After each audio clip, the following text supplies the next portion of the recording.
Thank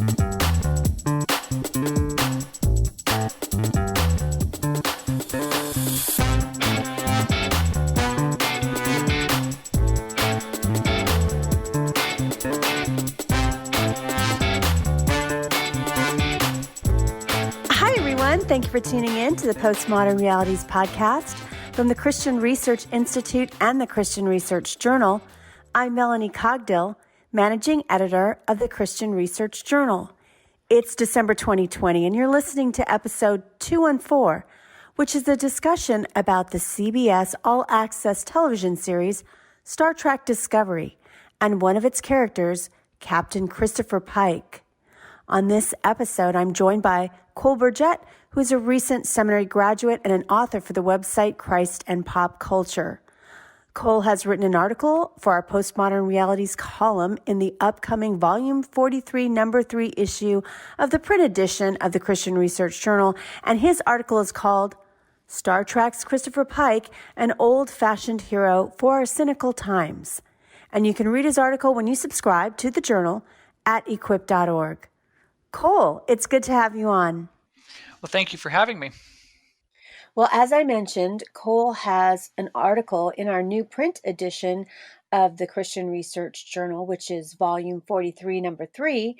And so his article, as I said, is about Star Trek. Now, I bet a lot of people are thinking Star Trek and William Shatner and really, the 1960 series, or maybe some of the newer series that came out later. But this is actually taking a really old character from that time and in that he's talking about in his article, and then recasting it kind of in the new series that's happening right now on CBS All Access. So Cole has written this article in our Postmodern Realities column, for which this podcast is named. And in it, we try to feature younger authors. And by younger, I mean millennials and Gen Z, although I did say in a recent podcast, some millennials are already 40, so they're getting older. But we try to feature younger writers, younger than boomers and Gen Xers, and have them usually talk about mostly kind of cultural apologetic issues as it relates to their generation and also for everybody in the church. So why don't you tell us a little bit about when your first exposure is to Star Trek, since you are a younger person and you probably wasn't watching it on TV in the 1960s? All right. Well, I more or less grew up with it. I think my very first exposure came by way of The Next Generation. It was the late 80s, early 90s television series starring Patrick Stewart.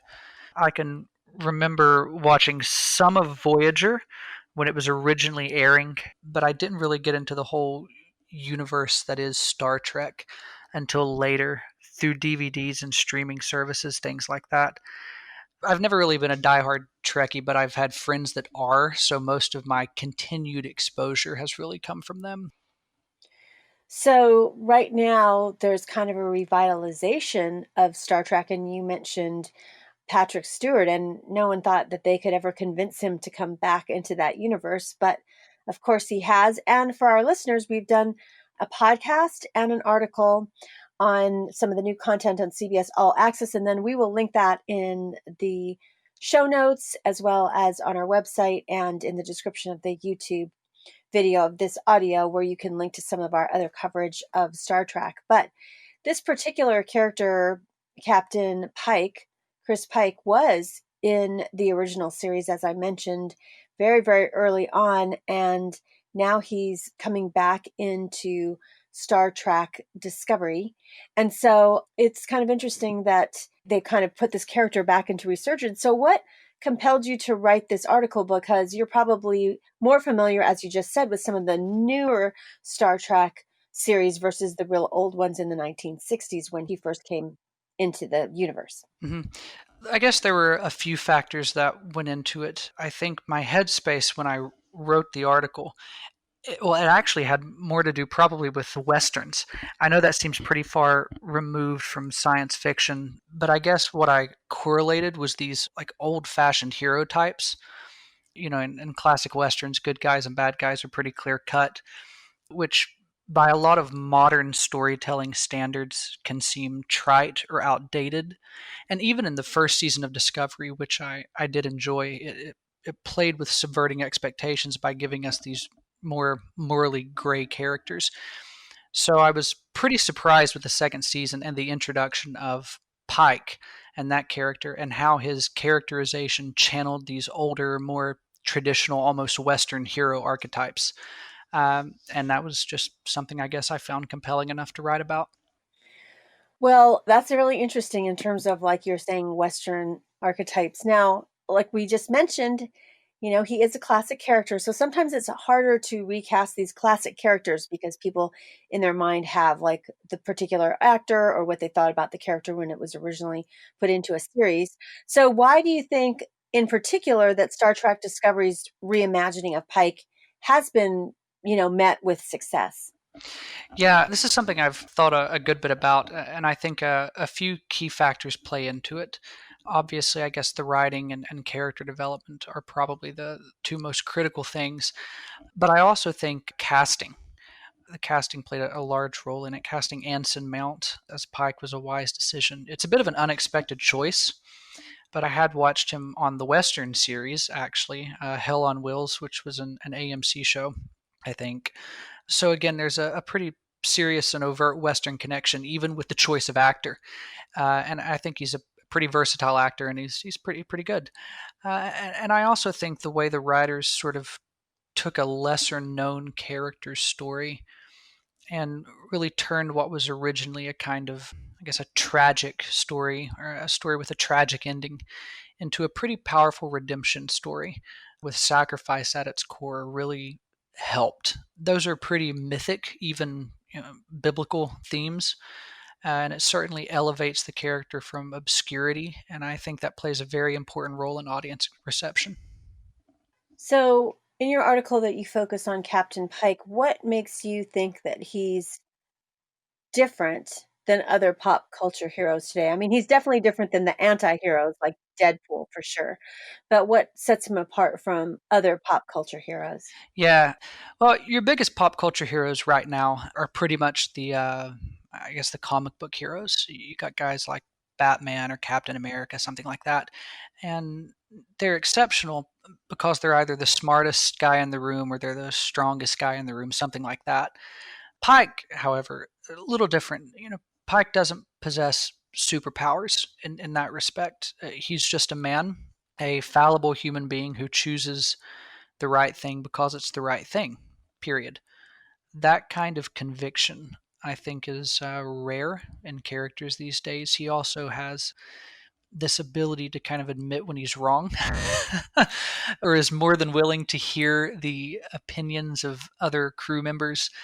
And I think that makes him a really good example of just a common person. He's not exceptional in terms of what he can do necessarily, but he is exceptional in who he is as a person. And that speaks to careful and complex writing on the part of the showrunners, I think. And that's really what sets him apart, makes him stand out in a lot of ways. I do think that having watched this series, at least the first two seasons of the series, is that he does portray, which is goodness, which I think is hard to portray that in film and television. And so that's kind of interesting choices too, especially because it's an actor, that's portraying something that's been written for him. But in the writing, there is a sense of like goodness to him, which I don't think is as portrayed frequently on screen anymore. In other words, we tend to, as audience members and watchers, we tend to root for these bad guys. I mean, I think of like Breaking Bad. I mean, someone might have started out good, and then at the end, we're like really almost fascinated and maybe perhaps rooting for someone who is a truly bad person, has a lot of evil acts that they've done. So, how do you find their portrayal of a part of him as good things, good acts that he does? Yeah, I think you've actually hit on something that's pretty important. You mentioned that it's actually hard to write goodness well. And I think that's a really key insight to have, and I think it's very true. I do think it is actually more difficult to write a truly good character than it is to write something like an anti-hero. And that's not to say that stories with anti-heroes at their center are less than. It's just that to write a character who is consistently good, even narratively, is harder. It's so much easier for a writer, I think, when faced with developing a character to just say, oh, well, just have him compromise over here to create a conflict that will drive the narrative, than it is to really write a character who consistently does the right thing while still maintaining depth and nuance. I think as a writer, it forces you to press deeper into the character to figure out what makes him or her tick, to figure out their convictions and what drives them. So I think it's a harder thing to do. You're listening to the Postmodern Realities podcast from the Christian Research Institute and the Christian Research Journal. Today's guest is Cole Burgett, who has written an article for our Postmodern Realities column in the upcoming Volume 43, Number 3 issue of the print edition of the Christian Research Journal. And Cole's article is called Star Trek's Christopher Pike, an old-fashioned hero for our cynical times. And you can read his article when you subscribe to the journal at equip.org. Now, another way that you can partner with us is for this holiday season to give a gift subscription to the Christian Research Journal to your pastor, to someone who is a family member, or a friend who would appreciate our content. Another way that you can partner with us if a subscription is not in your budget for this month, and that is to just give us a tip for all the content that you can access for free online at our website, equip.org, including helping us to continue this podcast, which we're already over 200 episodes. You can help us by giving us a tip of something like $3, $5, or $10, and you can easily do that at our website, equip.org. If you go to the magazine tab and scroll down to Postmodern Realities Podcast, there's a link that you can do that at any of the landing pages for the podcast. Plus, we also have a link to where you can tip us in the description and show notes below this episode. Now, finally, the best way that you can partner with us is to tell a friend about this podcast. The more that we spread the word about this podcast, the more that we can introduce people to this content as we talk about apologetics and cultural apologetics and Christian living issues. And you can do that by giving us a rating or a review at wherever you get your podcasts, but most particularly at Apple Podcasts. That would be helpful to us. Or you can just share this content on your social media feeds. And thank you, and Merry Christmas. Well, we were beginning to unpack a little bit this character, Captain Pike. And so, Star Trek, as anyone knows that's familiar with the work of the original creator, Gene Roddenberry, who wrote these books that were developed into this television series and, of course, movies also. It's been known historically for having very, I guess what we'd say, more progressive ideologies in some sense. In other words, I would characterize them as more humanist and atheist. And of course, we've talked about this. That's why I'd want to encourage our listeners to look at our other content, because we've talked about this before when we've talked about Star Trek or various different parts of that universe. And so, first of all, they cast a lot of actors from diverse backgrounds, which I think is really good. But at the heart of Gene Roddenberry's worldview is that we don't need to conquer things. We can build a utopia in the universe if we can just have understanding between people. So it's very much whether it's an alien race or the humans, although he would probably say ultimately as humans, he wants these people, for us to learn these lessons, that people are basically good and we can convince other people to also be good. That's kind of where he's at, and we can all live in harmony. So do you think that, again, because of not just that ideology, which they do, and they've also added in, now into this series, not only LGBTQ actors, but also storylines as well that, were not in the original series. Do you think that the writers are taking maybe a risk by putting this, I don't want to say resurrecting, but bringing back a really, typical quote unquote white male character from the 60s. And now they're creating this, have him as a centerpiece, a male centerpiece, as a protagonist rather, another white male. And he's here and in the middle of this series when they have from the very beginning all the way back to the 60s been really very careful about trying to have a lot of diversity as well as a lot of, diverse views. Right. Yeah, well, Well, I guess in this cultural climate, anything's a risk these days. I personally, I don't think the average person cares too much, as we are sometimes maybe told that they do about these sorts of things. I think if writers are committed to telling a compelling story with solid character development, and they leave the cynicism that a lot of modern storytelling is obsessed with at the door, I don't actually think it matters to people who the character is that they're dealing with. So in that respect, I mean, yeah, I guess it is kind of a risk to do it. That being said, the stories that they're telling are very good.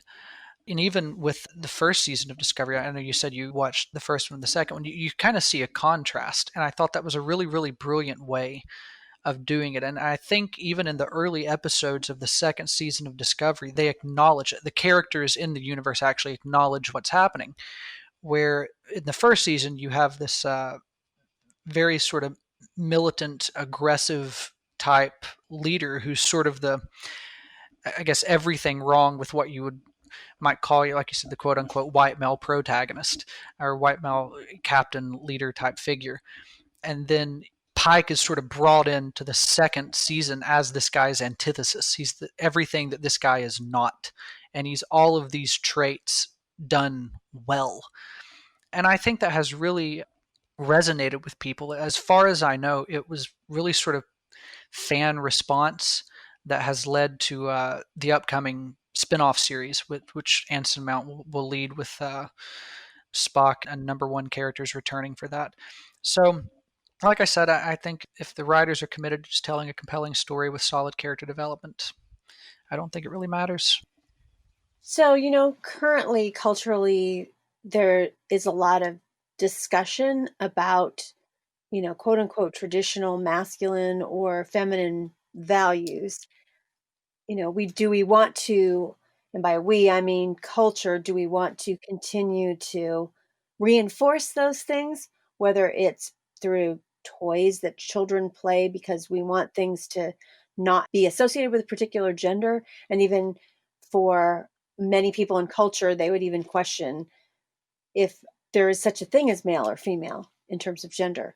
So, and thus, specific characteristics for those genders. So, do you think that these writers are calling into question some of those things, or do you think they're saying that, hey, it's okay to have this white male protagonist? Are there ways that traditional masculine and feminine characteristics are seen as beneficial and or harmful as they're portrayed specifically in Hollywood? Because we have to admit it, one of the ways in which America has really influenced the entire world is through entertainment. People all over the world know anything. I mean, there's people, in the Middle East who know who SpongeBob SquarePants is. It's because we've Right. exported all of this stuff. So, are we trying to shape those kind of views through our media as a culture? Oh, absolutely. I think it certainly goes both ways, and this is one of the great crises of the early 21st century. For better or for worse, a lot of what you'd call traditional, I guess, values regarding masculinity, femininity, they've come under closer scrutiny. And that's not always a bad thing. That being said, I think we as Christians, especially, have a responsibility to think about these things clearly and biblically. I don't think it's quite as simple as, well, men do masculine things and women do feminine things, and that's, the be all end all of it. I think that writers like C.S. Lewis and Leanne Payne are really brilliant in showing us that individual people embody both masculine and feminine values, what we would call traditionally masculine, traditionally feminine values. A psychiatrist by the name of Jeffrey Satinover, he has this essay called The True Masculine and the True Feminine. And in this essay, he says it this way: true masculinity is always wedded to true femininity. And I think for men, this means their essential quality of leading is softened by their longing to yield to the needs of others. I'm pretty sure that's how Satinover says it in that essay. And the flip side of that is for women, This means that their essential quality of longing to tend to the needs of others is then strengthened by their ability to point toward the noblest goals. So I don't really see masculinity and femininity as an either or thing, but a both and. And someone who balances these things well, I think we would call that person well adjusted. And to sort of bring this back around, I think Pike is a very good example of a man who embodies both well. He's this captain, he leads his crew, but never at their expense. His leadership is always tempered by his ability to not only hear the opinions of others, but to yield to the opinions of others when theirs is, in fact, the stronger opinion. And even in the context of the show, and this is what I find really, really interesting, even in the context of the show, the characters talk about these traits as the things that make him a good captain, a good leader, and a good man.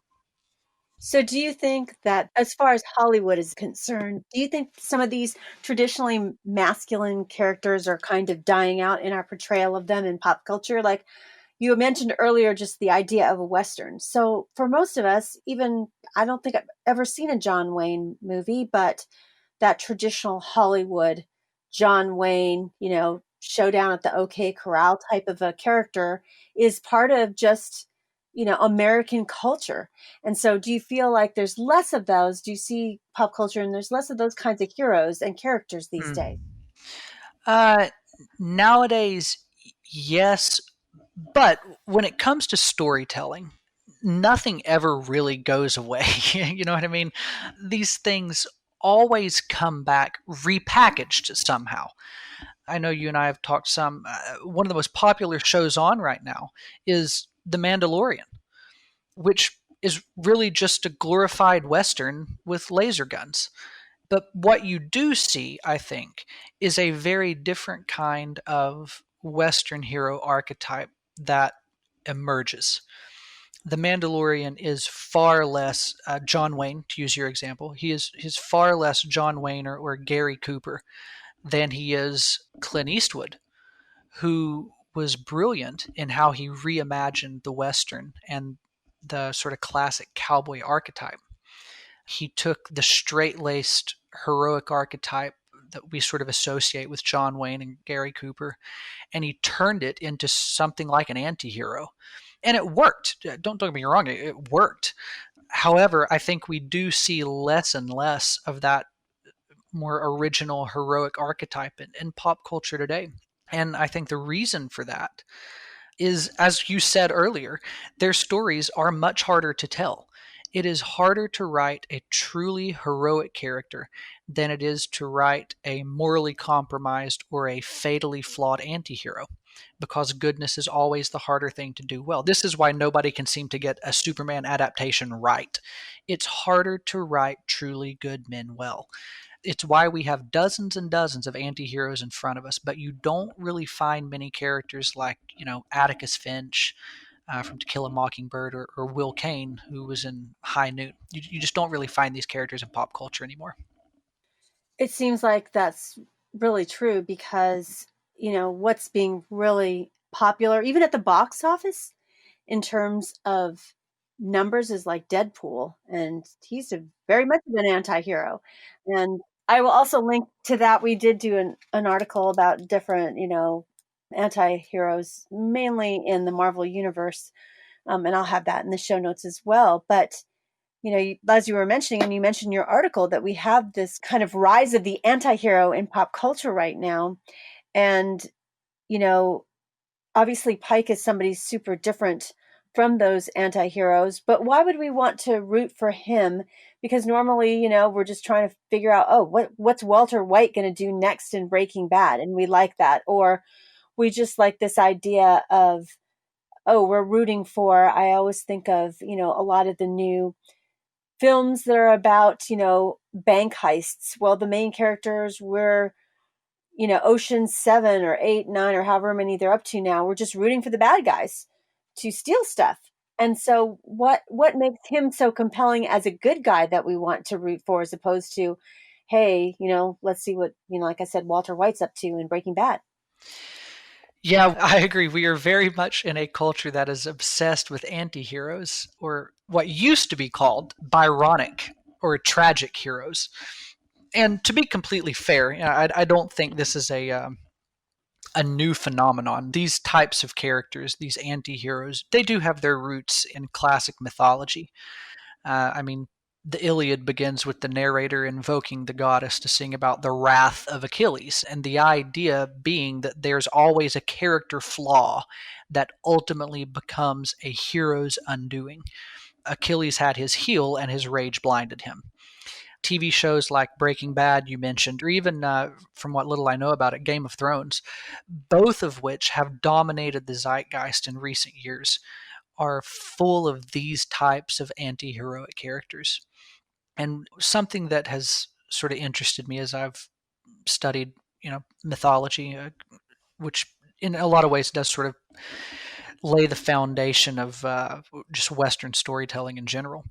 What you find, uh, what you actually find to be much rarer in even those stories are heroes who are actually the embodiment of the word. People who do selfless things because they are genuinely selfless people and who overcome through sacrifice. Of all the Greek heroes, and I'm thinking, Achilles, as we mentioned, Heracles, Odysseus, you pretty much only have Perseus, who is that truly heroic type of character, the truly selfless kind of hero whose story doesn't end in some kind of, tragedy that's brought about by a dark irony of how they are. In Arthurian legend, you have Galahad, who's like the one knight in Arthur's court who actually is a selfless person, and his story doesn't end, in bloodshed on a battlefield. These types of truly heroic characters are actually few and far between, even in their own stories. And that's where I think Pike sort of comes in as this very different kind of hero, at least in modern culture. It's a character archetype that's been falling from the public conscience.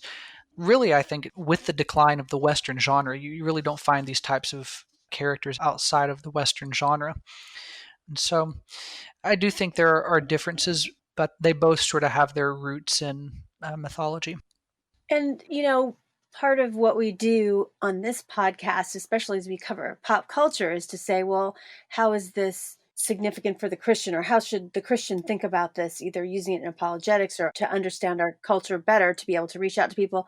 And I do think there's some dissonance for Christians as we, have seen the rise of the anti-hero. For example, I watched The Americans and fast forward through some of their really troubling stuff, but watch The Americans, and there's so much dissonance in me trying to why am I rooting for the Soviets? I mean, literally, you find yourself, you get so wedded to these characters, and you're like, well, I hope the CIA doesn't find them because they're the bad guys, you know what I mean? Or it starts kind of making that moral gray area. Well, are the CIA really the good guys? Could the Soviets also be good guys? I mean, who are the good and bad guys? And I think that's what's happened with this anti-hero. It kind of, it's become so gray, you don't know, in talking about portraying goodness, maybe you don't even know what goodness is anymore, because you just see, hey, there's bad guys, but maybe the quote unquote good guys are bad.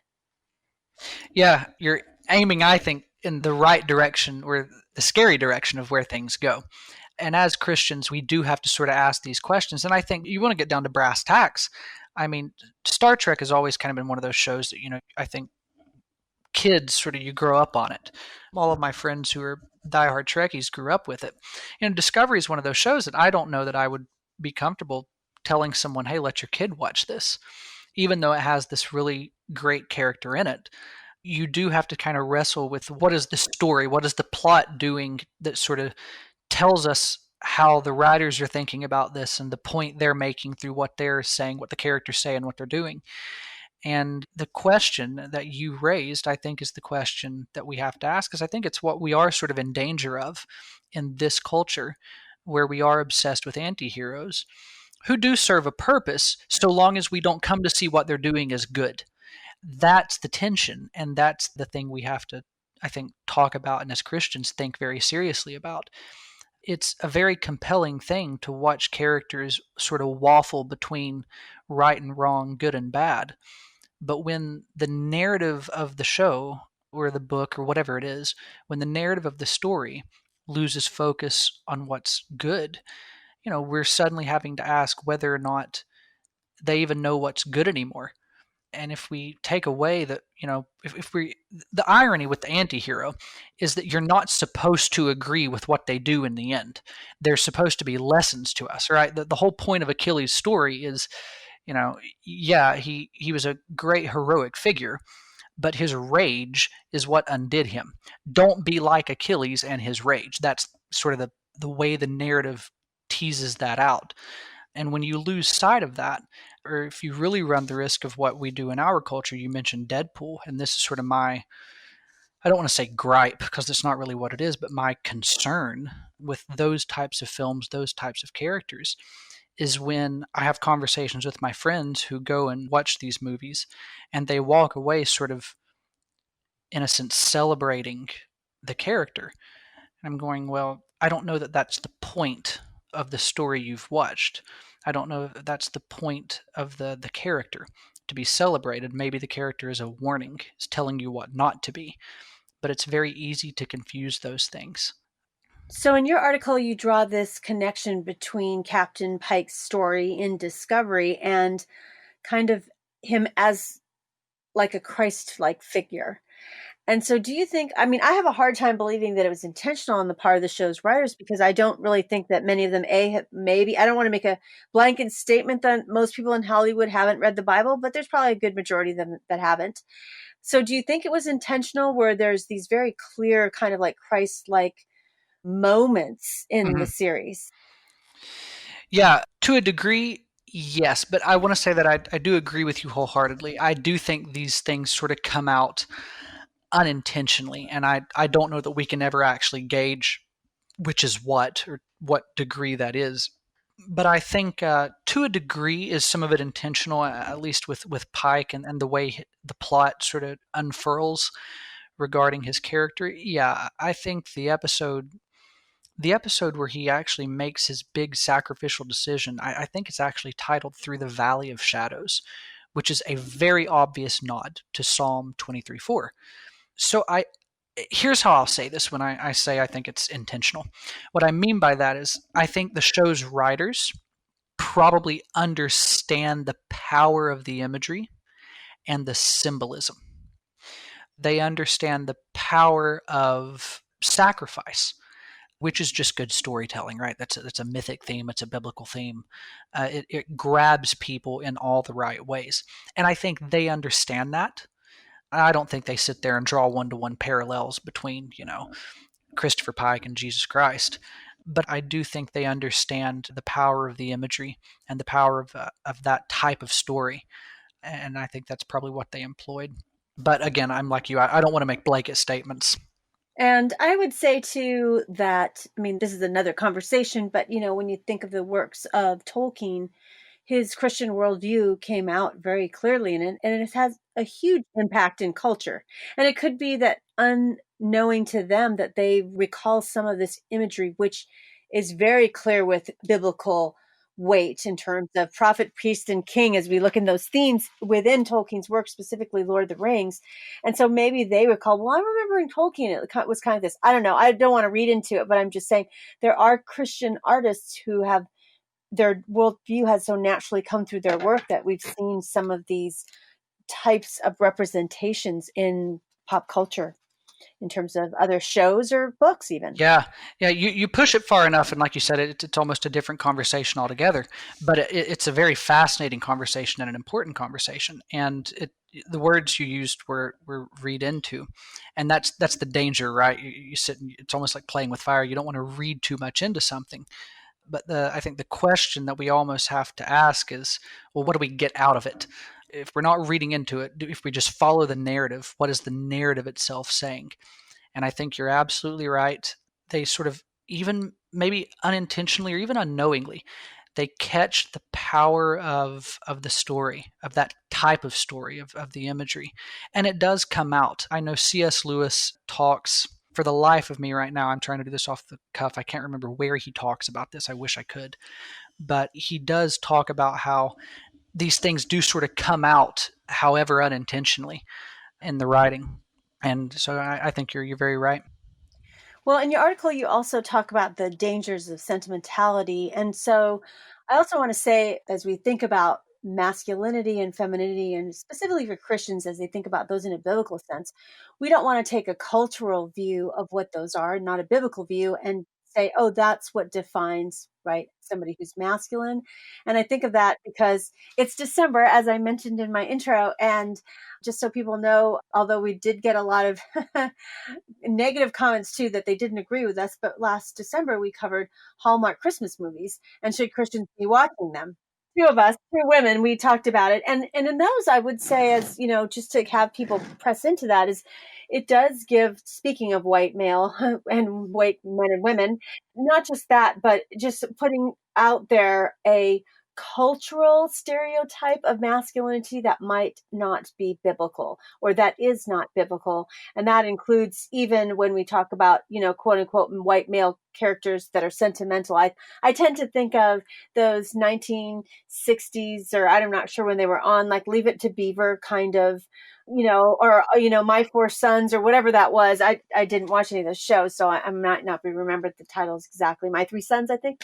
That we don't want to say, oh, just how people portrayed men in the 1950s in pop culture is biblical. So we don't want to be in that. But at the same time, we want to definitely promote what the Bible does teach about biblical maleness and biblical femaleness, because the Bible definitely teaches that there are specific genders and there aren't multiple genders. But again, that's a different conversation. So can you define sentimentality as you talk about it and the dangers of it in your article? And why does that make it problematic for pop culture or just our culture in general? Yeah, this is a really interesting question because we've talked and I've sort of, harped on the antihero and how those characters are easier to write and all of that. Well, there is a flip side to the coin, which is why, and this I think is the thing that makes writing a good character difficult. This is why it's so hard. We've talked about what makes it easier. This is what makes it difficult. When writing a truly good character like Pike, the tendency, and we see this by and large in examples that you have given, and I think they're solid examples, and I'm glad that you guys are having these conversations because I think they have to be had. The tendency is always to fumble over into sentimentality. Now, as far as a definition of this, sentimentality is, I have one good friend who calls it it's the syruping up of truth. I always thought that was a funny way of expressing that, but I love it. It's the syruping up of truth, or the trading on emotion for the sake of emotion. It is the thing. I know you said you guys did the Hallmark movie talk, and that's sort of the easiest thing to point to. It's the thing that Hallmark movies and Thomas Kincaid paintings capitalize on. it's Yeah, that's probably true. Yeah, it's the thing that they capitalize on. I know that nostalgia sort of plays a role in that. Nostalgia isn't all that bad, and there are times when sentimentality is I guess okay, but by and large, it's the thing they capitalize on. It's what I call the Disney-fied version of life, or the Christian life, that has no real grounding in reality, and it can become problematic. There's a very fine line between charming, something like, one person might call Leave It to Beaver, to use the show you gave the example to, as it's a very charming show. Well, there's a very fine line between charming, which is something that is done with, that's good natured, and then sentimental, which is sort of careless and a caricature of itself. And it's very superficial. It's very, what you might call, fake. And this is what, actually, I think the anti-hero tends to be a reaction against. And again, I'll use the Western, since we've sort of weaved that through this whole thing as a common thread. Part of what made, I think, as I mentioned, Clint Eastwood's revisioning of the cowboy archetype as an anti-hero so striking is because of what you just talked about. By the time those shows had gotten into the 1960s and 70s, which I think is right around the time Eastwood really started to break out of his mold and do his own thing with the genre, the cowboy character had become a caricature of himself. He would do the right thing, but there was absolutely no complexity to his character. There was no fallibility. There was no reality to it. And I think it would have been very easy to write Pike in this way, to make him infallible, to not show him as even fearful of the choices he has to make, but instead, bless him, Pike, the writers show Pike to be a very complex character. He's a very smartly written character who embodies the paradox of what it means to be human. I mean, he's brave, yet he is afraid. He is sure of himself, yet he doubts his decisions, and he still makes the selfless choice in the end. So I think sentimentality is the easy way out when trying to write a truly good character. It's the thing that sort of can slip in when a writer's not paying close attention and mess everything up and create a two-dimensional character who has absolutely no life in him whatsoever. So I want to just kind of end our conversation a little bit by asking you about, you mentioned in your article that Captain Pike's character channeled these old-fashioned heroes. So are there other characters who stand in this tradition that, are this kind of old-fashioned archetype hero? And then the other question that I want to ask you, you just mentioned for kids, but do you think Christians in general should watch Discovery, or should they maybe pass? Great question. Okay, so to start, I'll answer the first. Some other characters we've seen. So I think I mentioned this already. The character of Will Kane, played by Gary Cooper in the 1952 Western High Noon. That's one good example. Atticus Finch from the novel To Kill a Mockingbird, played by Gregory Peck in the 62 film adaptation. As far as modern heroes go, I actually think the character of Rey in the recent Star Wars films does this very well, as did Leia Organa, played by Carrie Fisher in the original trilogy. As far as, I guess, comic books go, Superman tends to do this well. Superman just sort of depends on the writer. You get a solid enough writer in the comic books, and he does this well. And as far as superheroes go, I know that Marvel is sort of the craze right now. But in terms of a character who is really, really embodying these traits well, I think the 2017 film Wonder Woman does this incredibly well. I have a deep and abiding affection for that film and that character. As far as should Christians watch Discovery, I think it's kind of a tough question. Well, let me rephrase that. I think it's an easy question with a sort of a tough way to wrestle through it for individuals. And what I mean is, if you're a Star Trek fan who happens to be a Christian, yeah, I think you can watch it and enjoy it as a fan of Star Trek, and that's pretty much it. Do I think Christians who have no interest in it go out of their way to watch it? No, I don't. There are certainly things in the show, be it language or even like you mentioned it earlier on, they've brought in some more, LGBTQ friendly storylines, things like that. So I would say that needs to be left up to individual discretion. But do I think Christians can watch Discovery and get something out of it? Yeah, absolutely. Star Trek is always a show, even since its inception, that's kind of been on the front lines of new and what you might call innovative storytelling. It wrapped up in like a pulp fiction package. So in that respect, yeah, I think it's something that can and probably should be paid attention to. Well, finally, I have some fun rapid fire questions for Cole. And first of all, it's almost Christmas. So, what's your favorite dessert at Christmas time for Christmas dinner? My favorite dessert at Christmas time is pretty much my favorite dessert year round, which is ice cream cake. I can eat ice cream cake anytime. Do you eat that for your Christmas dinner with your family? Ice cream cake? uh, That we, seems very non-traditional. the past couple of years, I've worked through Christmas, unfortunately, but I tend to have an ice cream cake somewhere around the holidays. Yeah. Wow, that's very different. Okay. So are you an introvert or extrovert? It depends on my mood and the side of the bed that I wake up on. Some days I'm more introverted, other days I'm more extroverted. Early bird or night owl? Night owl, definitely. And do you make a Christmas gift list for family and friends? I have in the past. Over time, I've sort of stopped doing it, and I just kind of go with something I see that makes me think of that person. Do it that way. Well, how about yourself? Do you make a Christmas gift list for yourself, for family and friends, or do you let them get you whatever? No, I let them surprise me. Well, thanks, Cole, for being on the Postmodern Realities podcast. Well, thank you for having me. I really, really appreciate it. You've been listening to the Postmodern Realities podcast from the Christian Research Institute and the Christian Research Journal. Today's guest has been Cole Burgett, who has written an article for our Postmodern Realities column in the upcoming print edition of the Christian Research Journal, which is volume 43, number 3. His article is called Star Trek's Christopher Pike, an old-fashioned hero for our cynical times. And you can read the article when you subscribe to the journal at equip.org.